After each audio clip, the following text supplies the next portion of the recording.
Good morning, everyone. And I should mention I'm very, very pleased to be a part of this panel discussion on financial literacy, breaking the chains of economic slavery. I will be speaking about real estate.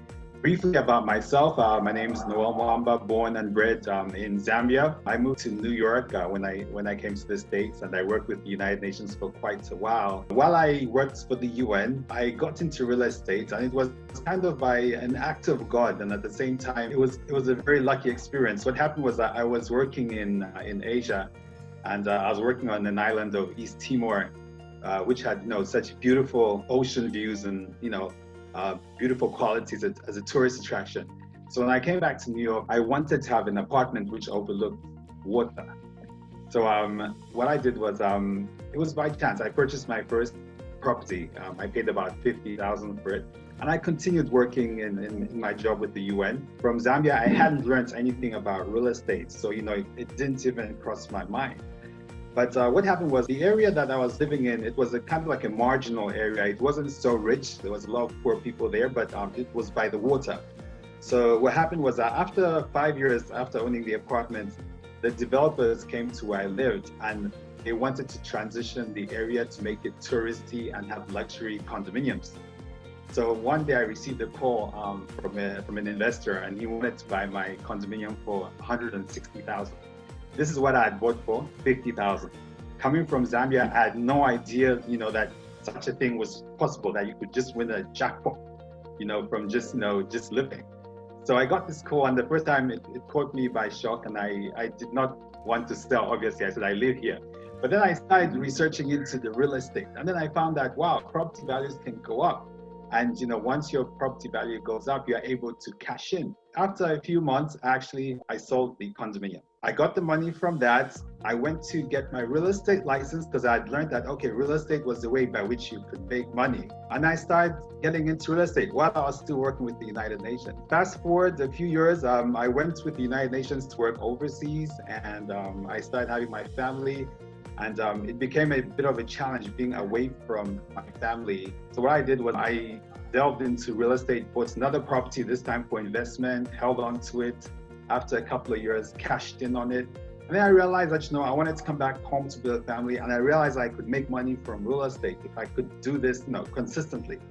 So I actually quit my job at the UN, which, was a shocker because, no one quits a high-paying UN job. But I realized I could make money in real estate if I focused on it. I came back, resigned from the UN, started working, and I registered my business, started my business.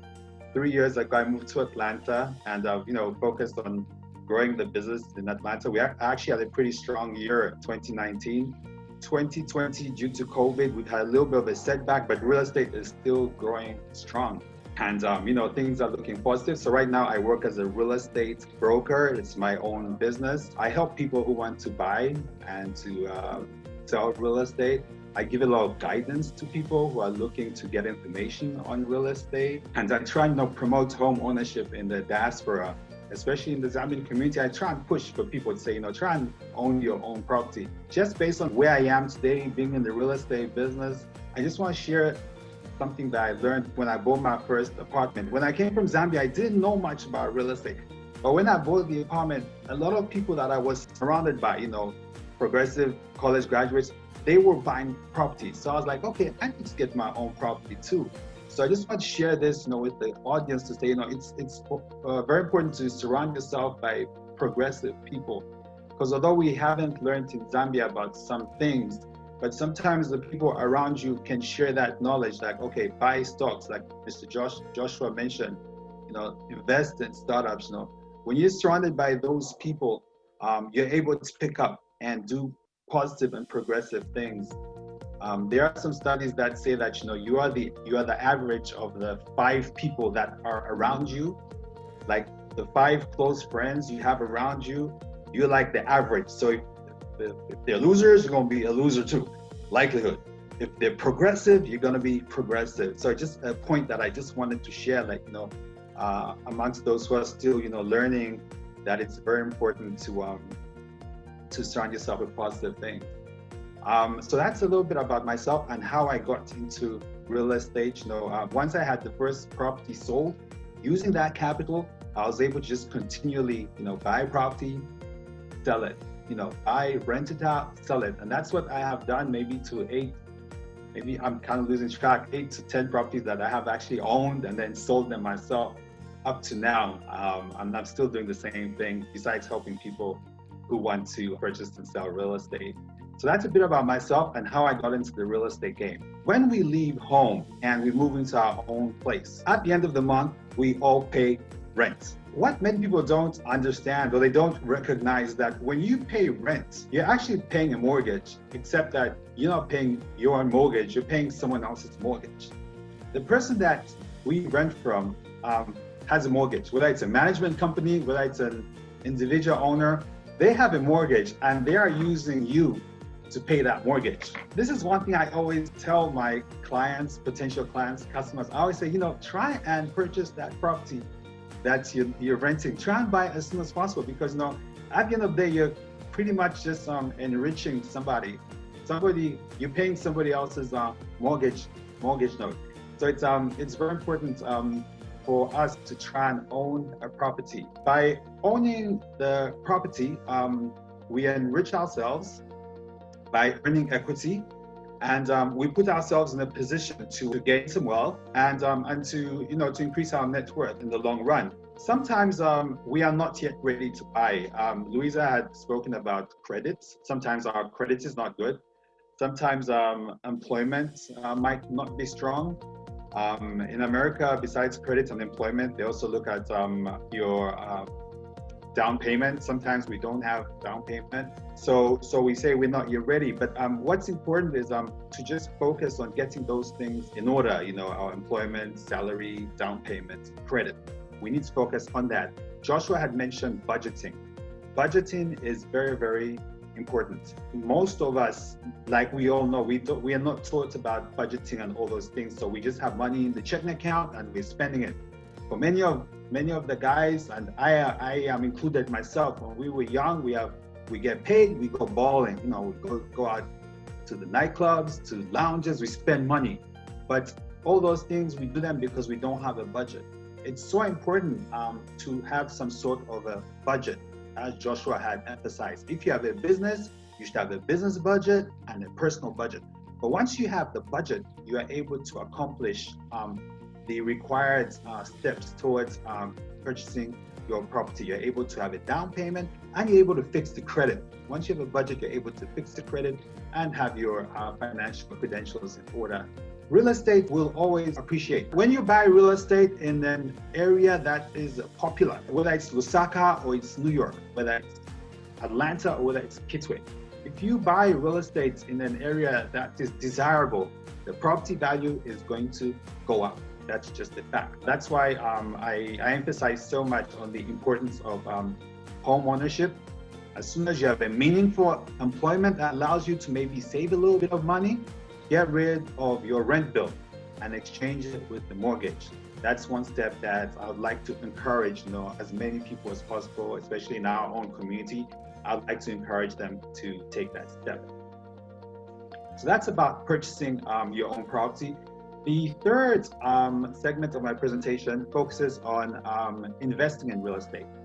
Now, there's different ways that you can invest. Some people do fix and flip, like you see on HGTV, where you find a property that's messed up and you fix it up and then you sell it for more money. That's popular, although it requires more experience, because you deal with contractors and a lot of other people. However, the basic investment is being a landlord when you purchase a property to rent out. This is something that I encourage many people to do. Once they have the first property bought, and then they've built some equity, then you're able to maybe take out equity from the first property to buy another property that you can rent out. Now, right now, this is a very good climate for that, because the cost to borrow money is very cheap these days. What I mean to say is you can get interest rates on mortgages for as low as 2.75. 2 weeks ago, I closed the deal for my client from Ghana. He got 2.9, which was a very, very low interest rate. And just to give you a basic example, you're able to say borrow 100,000. You're able to borrow 100,000, and you're able to on that property, your mortgage might just be say 300 or 350 will be your mortgage, but that 100,000 can get you a property, for example, in Atlanta, where the rent will be 1,200. Do you understand? So you're gonna collect a rent of 1,200, and then you're gonna pay off the mortgage of 350, and you remain with about 800. I actually did this in March. Purchased a property for 104,000. I rented it out for 1,300, and the mortgage payment is about 350, and the 800 gets saved. And that's money that you can save to pay your current mortgage if you have one. You could put it aside for just savings for your college funds for the kids, or you could use it for any other important purposes. There was someone who was talking about buying a property, building a house in Zambia. You're able to use that investment to finance another project of that nature. So that's something that has become very, very important. According to a Gallup poll, 35% of families in the USA today are investing in real estate for their long-term investments.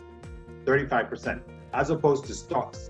We have 21% of families investing in stocks, 17% are investing in savings account, and 16% are investing in gold. So real estate as an investment vehicle has become a long-term, is a very preferred medium, because one other reason is that real estate is it's a tangible asset. It is illiquid, but it's tangible. You know, when you have a property, it's there in solid, matter, as compared to say stocks. The president can issue a statement, and then the next morning your stock is gone. But real estate, it's tangible, it's an asset, and it's there. And personally, that's why I like it, and I always encourage people to invest in real estate for that reason as well. I see so many families today, the kids are ready to go to college, and I see them, scampering, say, how are we gonna get money for the kid, to go to college? And sometimes, if at an early age, you buy a property specifically for that, rent it out. By the time your kid is ready for college, you're gonna have sufficient equity in that property to finance your kid's education.